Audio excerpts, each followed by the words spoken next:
you don't predict to stop. If you're in the mood, we can take it to the moon. Like a movie scene, table for two. No need to be fair, I want you. Selamat siang teman-teman semuanya. Jadi pada kesempatan kali ini kami akan mempresentasikan mengenai akuntansi manajemen, mengenai bab capital budgeting.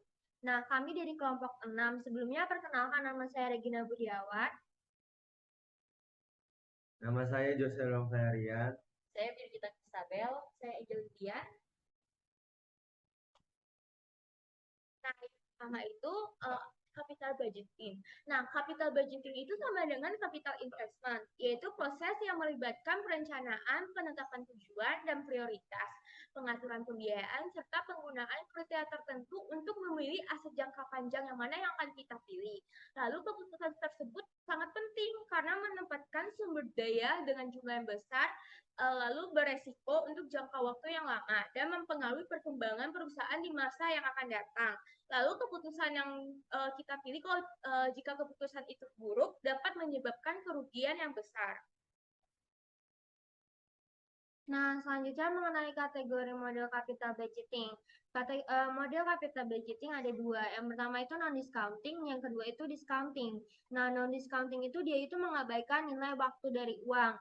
Nah, contohnya apa sih non-discounting? Nah, non-discounting itu contohnya itu account rate of return dan payback period. Nah, terus yang kedua itu discounting. Discounting itu di mana dia itu secara eksplisit itu mempertimbangkan nilai waktu dari uang. Dia mempertimbangkan ke depannya seperti apa. Nah, itu contohnya ada net present value dan internal rate of return. Nah, yang pertama tuh ada accounting rate of return, ARR. ARR ini termasuk non-discounting model.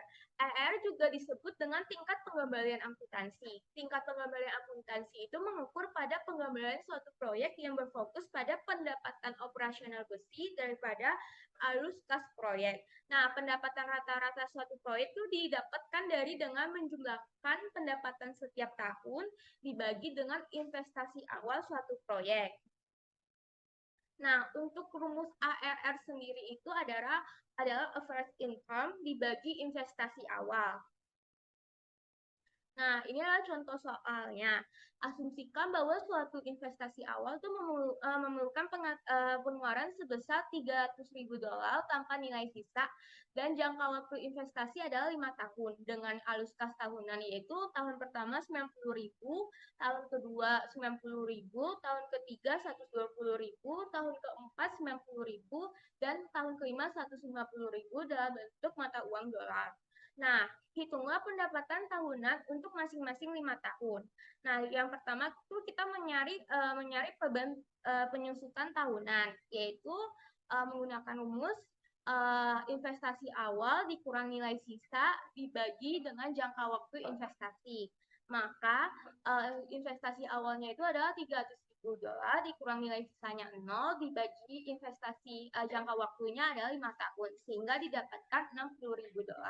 Nah, untuk mencari pendapatan bersihnya itu dari beban dari alus kas tahunan dikurang dengan beban penyusutan. Tahun pertama 90.000 dikurang beban penyusutannya sebesar 60.000 sehingga akan didapatkan $30.000. Nah, untuk tahun kedua juga sama seperti tahun pertama. Nah, untuk tahun ketiga diketahui alus kasnya sebesar $120.000, maka dikurang dengan biaya penyusutan sebesar 60.000, maka akan didapatkan 60.000.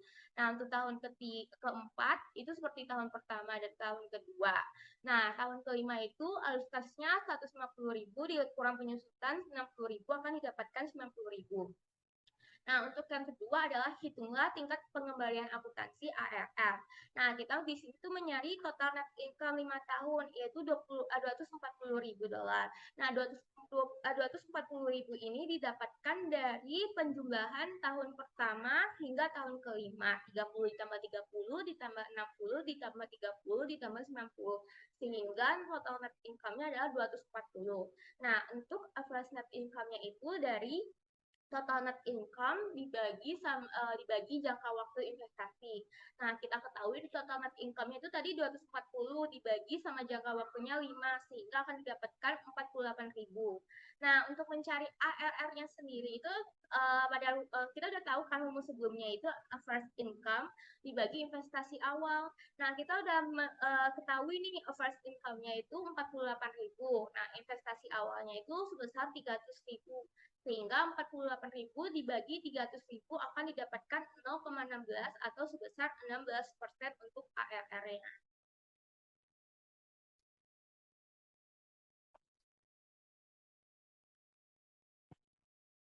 Kemudian selanjutnya di sini kita akan bahas tentang PP atau payback period. Nah, ini itu merupakan salah satu model non-discounting. Payback period itu merupakan waktu yang dibutuhkan perusahaan untuk mengembalikan investasi awalnya. Jadi di mana semakin cepat biaya suatu investasi dapat diperoleh kembali, semakin diinginkan investasi tersebut. Nah, kemudian yang ketiga ada teori bahwa payback period ini dinyatakan dalam satuan tahun. Payback period itu merupakan rumusnya investment required dibagi annual net cash inflow. Nah, kemudian di sini ada contoh soal dan jawaban yang dapat dikatakan simpel. Soalnya yaitu perusahaan New York membutuhkan mesin penggilingan baru. Perusahaan sedang mempertimbangkan dua mesin, yaitu mesin A dan mesin B. Mesin A ini berharga $15.000, tapi hanya mempunyai masa manfaat 10 tahun dan akan mengurangi biaya operasional sebesar $5.000 per tahun. Mesin B hanya berharga $12.000, juga akan mengurangi biaya operasional sebesar $5.000 per tahun, namun mempunyai masa manfaat hanya 5 tahun. Nah, kemudian pertanyaannya yaitu mesin mana yang harus dibeli sesuai dengan metode payback period ini. Yang mesin A, jika dihitung dari payback periodnya yaitu $15.000 dibagi $5.000. $15.000 itu dapat dari harga mesin A itu sendiri, dan $5.000 ini yaitu dapat dari biaya operasional yang akan dikeluarkan oleh perusahaan. Jadi diketahui bahwa mesin A memiliki payback period 3 tahun. Mesin B juga memiliki payback period dengan perhitungan yang sama, yaitu $12.000 dibagi $5.000 yang menghasilkan 2,4 tahun. Nah, jadi menurut metode payback period ini, perusahaan York tuh harus membeli mesin B karena memang punya waktu pengembalian modal yang lebih singkat dibandingkan mesin A.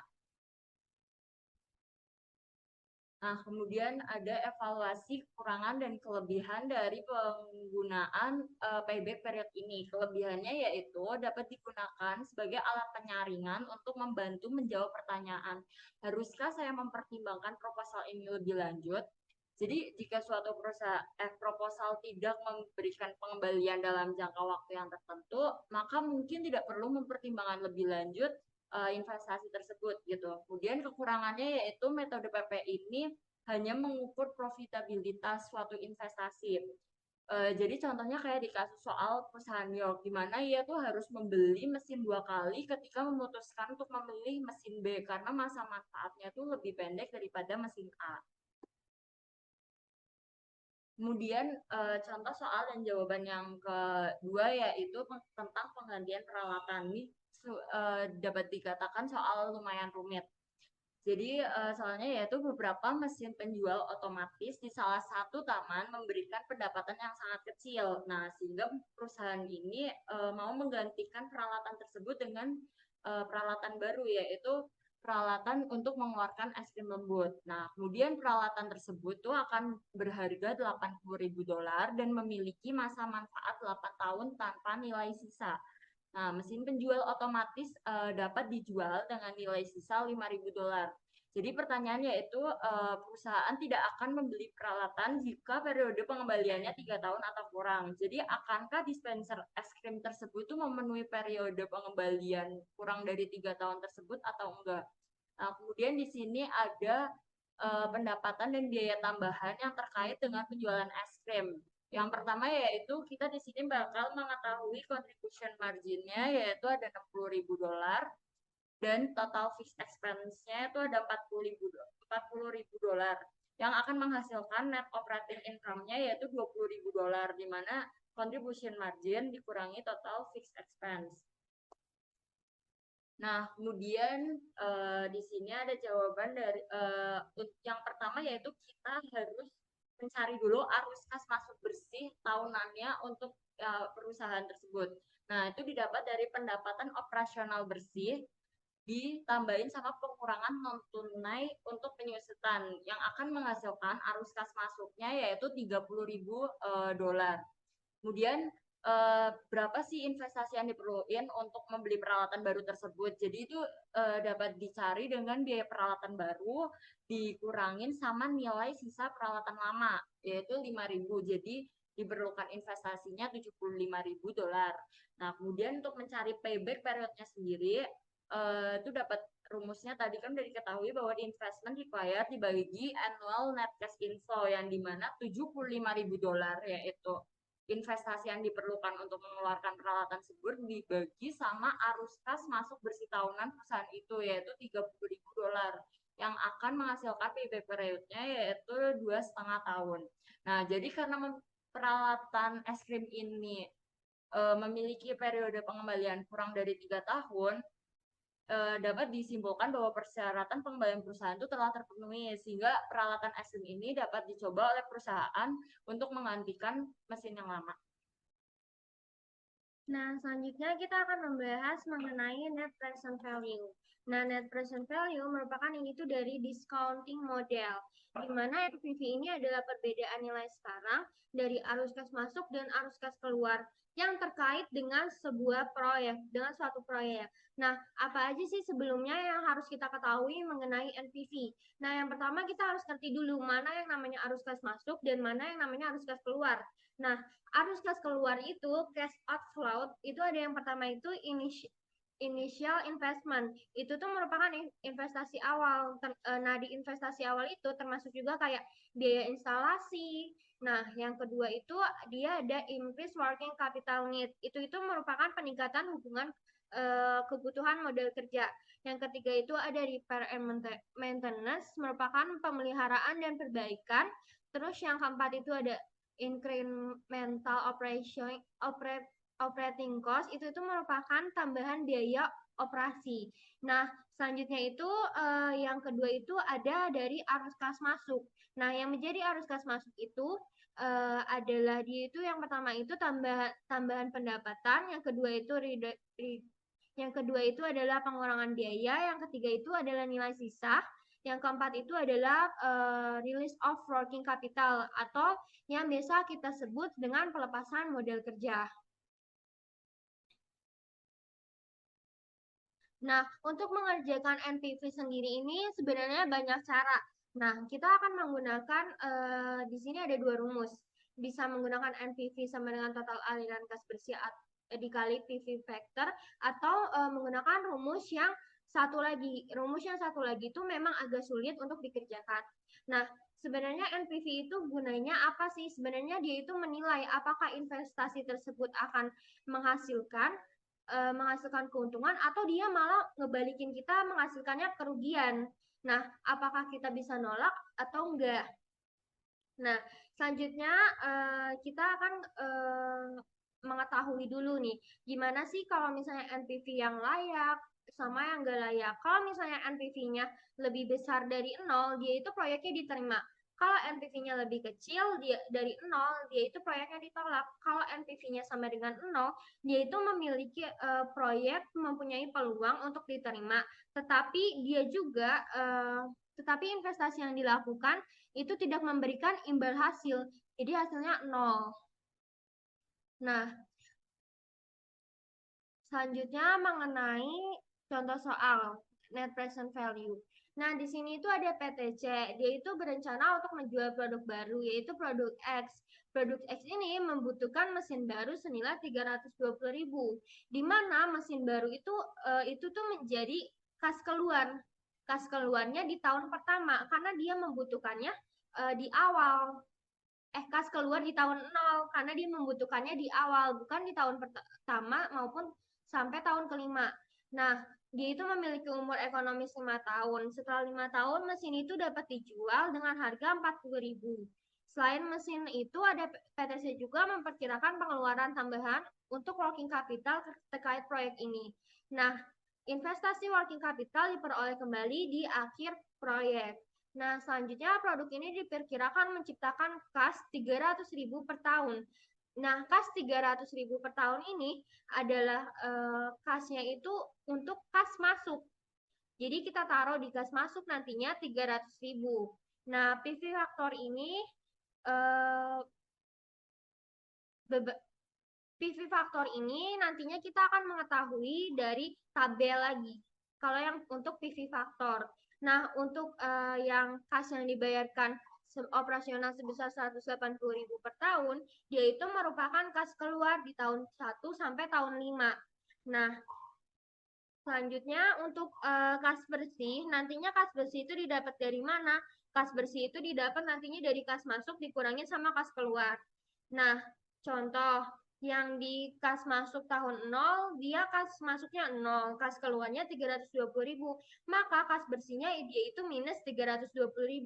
Nah, PV faktornya kenapa sih 1 di tahun 0-nya? PV faktor tahun 0 itu udah nggak usah perlu dihitung lagi.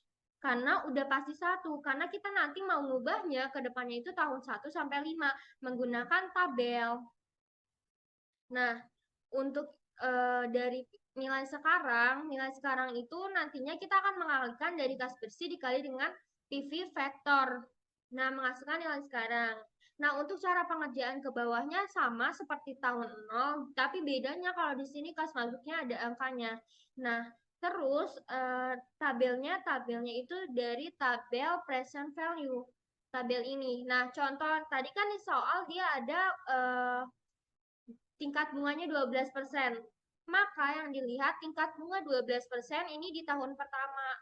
Tahun pertama itu 0,893, tahun kedua 0,797, tahun ketiga 0,712, tahun keempat 0,636, tahun kelima dia 0,567.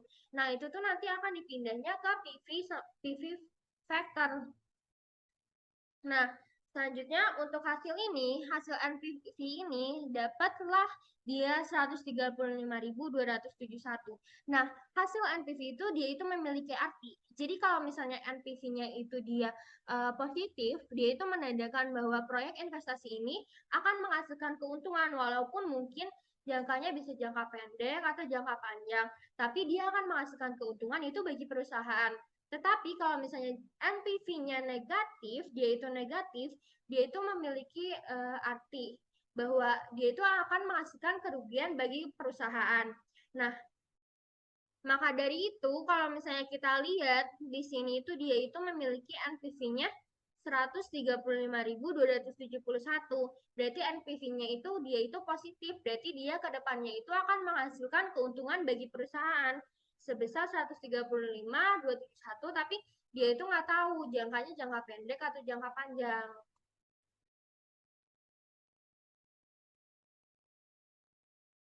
Oke. Selanjutnya, metode selanjutnya adalah IRR atau Internal Rate of Return. Nah, Internal Rate of Return ini berhubungan banget nih dengan yang dijelaskan oleh Regina tadi, yang dinamakan NPV. Nah, mungkin kita ke penjelasan dulu. IRR itu adalah metode perhitungan investasi dengan menghitung tingkat bunga yang menyamakan nilai sekarang investasi dengan nilai sekarang dengan penerimaan kas-kas besi dari masa mendatang. Pada prakteknya, tingkat diskon rate bisa berbeda-beda. Tapi setidaknya kita tuh perlu untuk mengetahui sampai berapa kita bisa bentukkan diskon rate agar investasi ini bisa layak dijalankan. Nah, investasi layak dijalankan jika NPV itu positif dan tidak layak untuk dijalankan bila NPV itu negatif. Nah, batas antara layak dan tidaknya atau NPV sama dengan 0 itu adalah fungsi dari IRR itu sendiri.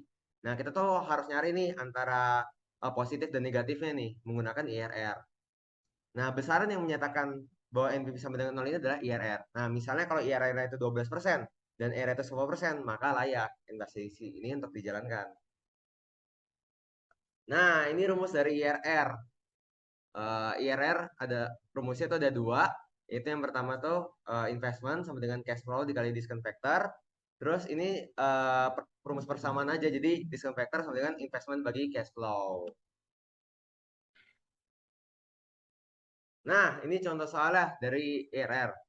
Misalnya, rumah sakit sehat selalu berencana untuk membeli mesin baru senilai 1,2 juta US dollar yang dapat menciptakan aliran kas bersih sebesar 499.500 US dollar selama 3 tahun. Nah, perhitungan IRR-nya tuh yang pertama kita harus dihitung dulu nih diskon faktornya. Cara ngitungnya itu adalah 1,2 juta US dollar tadi dibagi 499.500. Yang didapat hasilnya adalah 2.402. Yang kedua itu buka tabel present value annuity-nya. Terus ngecek baris yang menunjukkan N sama dengan 3. Kan tadi kan disoalkan ada selama 3 tahun ya investasinya. Nah, kita tuh harus lihat dulu nih ke tabelnya. Nah, kita cari diskon factor yang paling mendekati hasil perhitungan kita, yaitu yang sebesar 2.402, yaitu IRR sama dengan 12%. Nah, ini soal yang lain. Misalnya, kan tadi kan udah dijelasin juga nih kalau IRR tuh termasuk ke dalam discounting model. Nah, discounting model ini kan memperhatikan nilai waktu dari uang nih. Nah, misalnya sebuah investasi, itu kan yang pertama kan ngeluarin modal dulu nih tahun ke 0. Misalnya cash flow-nya minus 100. Terus tahun pertama cash flow-nya nambah nih 10. Terus tahun kedua cash flow-nya nambah 60. Tahun ketiga cash flow-nya nambah 80. Nah, rumusnya itu pertama kita harus nyari NPV dulu nih. Masukin rumusnya. Jadi minus 100 ditambah 10 per dalam kurung 1 plus R pangkat 1 ditambah 60 per dalam kurung 1 plus R tambah 2 pangkat 2 plus 80 per 1 plus R pangkat 3. Nah, ini nih didapat nih hasilnya R sama dengan 15%. Ini untuk diskonto yang positif dan R sama dengan 20% untuk diskonto yang negatif. Nah, hasil NPV yang positif itu 6,66 dan yang negatif itu minus 3,73. Nah, untuk mencari R-nya ini nih kita harus trial and error. Jadi kita tuh harus bisa ngira-ngira satu per satu gitu sih. Dan IRR-nya tuh 15% ditambah dalam kurung 6,66 dibagi 6,66 dikurangin dalam kurung minus 3,73. Nah, ini kan jadi positif tuh. Terus dikali dalam kurung 20% dikurangi 15% didapatin IR-nya itu 18,20%. Nah, ini referensi yang kita ambil. Kita ngambil referensinya dari jurnal. Yang pertama itu dari Hansen, terus yang kedua itu manajer accounting, dan ketiga itu dari sebuah YouTube. Yang dari YouTube channel akuntansi bersama Ratna.